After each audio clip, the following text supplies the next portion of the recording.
how could how can we switch that paradigm maybe in K through 12 where instead of just walking in and they're throwing algebra equations at you, they first outline here's what you can do with that. Well, that's exactly, if you see some of my speeches that I've given, and if you look at some of my past interviews, I make a very strong point of this thing. We talk about why are not more people going into engineering and technology. We talk of why is there a decline, for example, in electrical engineering or mechanical engineering, what have you. Well, take a step back and let's analyze ourselves. And then before we say, oh, the kid, she's not interested in engineering, she's not interested in engineering, look at what we do to them. These kids come from high school. They come to our classes. We start hitting them with calculus and differential equations, vector analysis, tensor analysis. We scare the living hell out of them.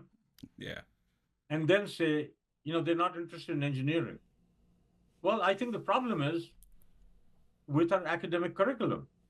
We are the root cause. Mm-hmm.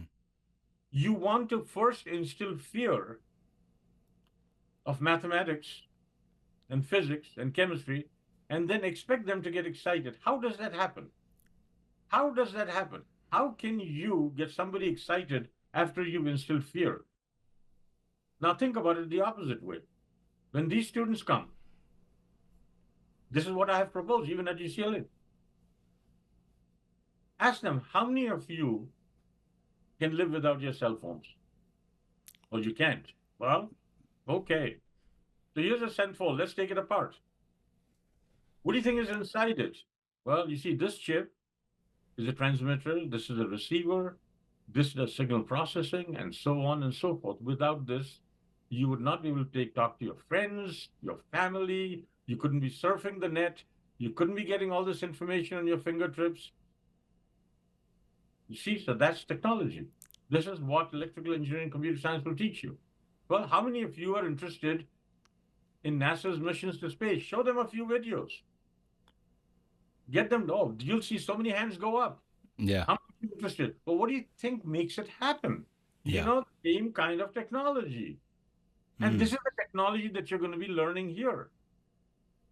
How many of you are excited with that? Well, they'll put up their hands. Then you tell them, but you need to understand it's a difficult field.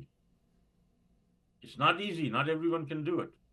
But if you really want to do it, you have to excel at math and physics and your scientific classes. And that's what we hope to teach you over here. So you can be the next generation of leaders coming up with technology that we can't even imagine today. So the bottom line is, you're absolutely correct.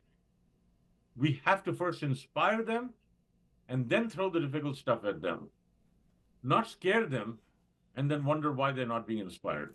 It seems so straightforward, so obvious. Like it's such, it's a miracle. I don't know. It's a mystery why the application set isn't more widely spread, widely taught.